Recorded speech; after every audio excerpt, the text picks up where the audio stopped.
seconds to go to the start of the 15-lap Osram Saloon race here at Crystal Palace for the Iberia Airlines Trophy. And there, in pole position, car number 83, is that of Mike Crabtree in the RS 1600 Ford Escort.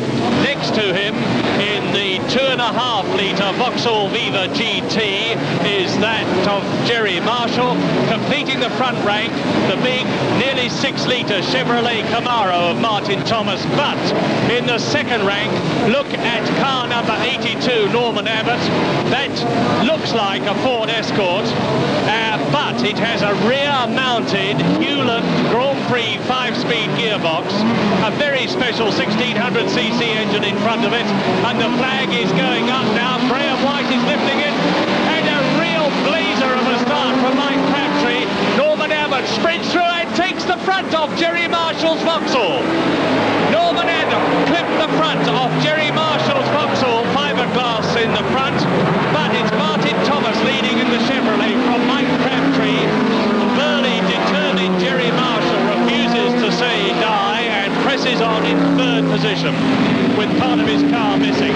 Martin Thomas in the Chevrolet Camaro leads on lap 1 as they go down to the fastest part of the course to the left of the magnificent Crystal Palace swimming pool, and then up to Ramp Bend, Mandalay Ramp, Maxim Rise, and the slowish right-hander at South Tower Corner. And it's the big 5.7-litre Chevrolet Camaro with Mike Crabtree in the Ford Escort RS 1600 and Jerry Marshall both trying to get through as they come through at the top straight. Lap 1 completed, 14 laps to go. Martin Thomas leads, and up into second position temporarily goes Jerry Marshall ahead of Mike Crabtree. And Martin, and 79 there in trouble is the car of Robin Gray. That's got a 3-litre V8 Martin engine in it, and he's stuck right in the middle of the fastest part of the course as he gets away and pulls off just in time. Through come the leaders, Martin Thomas, Mike Crabtree up into second place, and down into third position in a weaving Vauxhall Viva goes Jerry Marshall. There he is. That's the team dealer Vauxhall car with the Blydenstein engine in front, Blydenstein tune. Jerry Marshall looks to be dropping back a bit. Martin Thomas, of course, has got a big advantage over Crabtree because that big 5.7-litre V8 engine has tremendous torque and power. This is the end of lap 2. 13 laps to go. Thomas in the Chevrolet leads Crabtree in the Ford. Jerry Marshall definitely dropping back. In third position, it's Jonathan Buncombe, and in fifth position, it's Martin Birain. Buncombe is fourth, not third. There's Marshall in the Vauxhall. Next round is Jonathan Buncombe in the Mini. Then Martin Birain, car number 77, the big Ford Boss Mustang. That's another 5-litre V8 car. And there come the leaders, lap 3. Martin Thomas, Mike Crabtree, Jerry Marshall in the Vauxhall. The gap is increasing between the Ford Escort RS 1600 of Mike Crabtree in second position and Jerry Marshall, the third place man. And Mike Crabtree's going to have a heck of a job to get past Martin Thomas here. And the trouble with car number 82, Norman Abbott, is out of the race with a broken radiator, and Jerry Marshall is fighting back on the top straight at North Tower Crescent.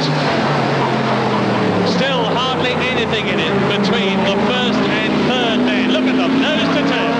Marshall has closed right up on Mike Crabtree. Mike Crabtree is right on the boot lid of Martin Thomas's Chevrolet Camaro. Very difficult to get past at Crystal Palace. It's a very tight, nattery circuit. Braking is all important. Positioning is all important too.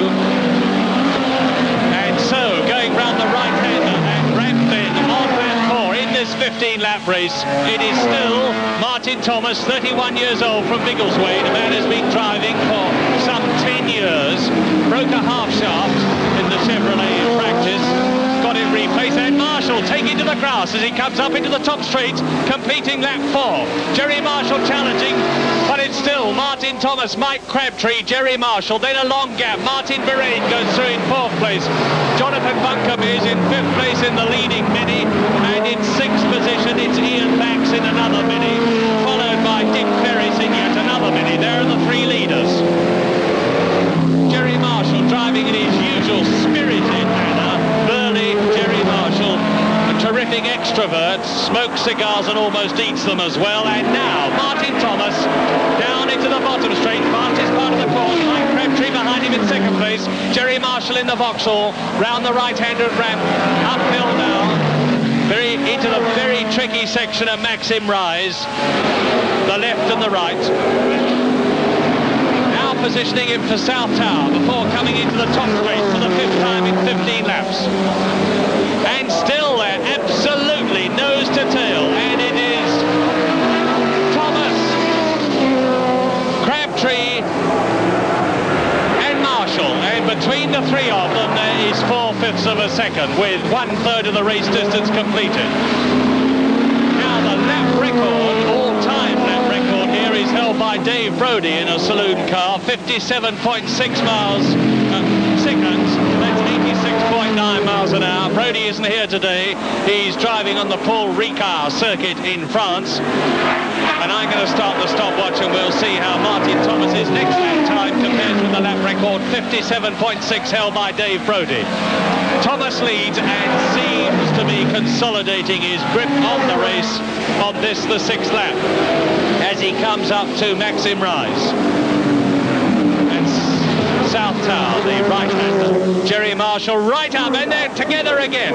It's very interesting that Martin Thomas loses time on cornering on that tricky part of the circuit, pulls away on this, the fast part, and as I said before, it's going to be a very, very determined Mike Crabtree or Jerry Marshall if they can get past Martin Thomas.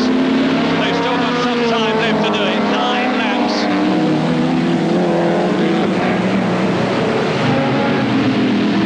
Crystal Palace, incidentally, is 1.4 miles around, and they've been on this lap for just under 30 seconds. Lap record, Dave Brodie, 57.6, and the yellow flag means watch it ahead. Around the right-hander and Ram seems to be all clear as they're going up to Maxim.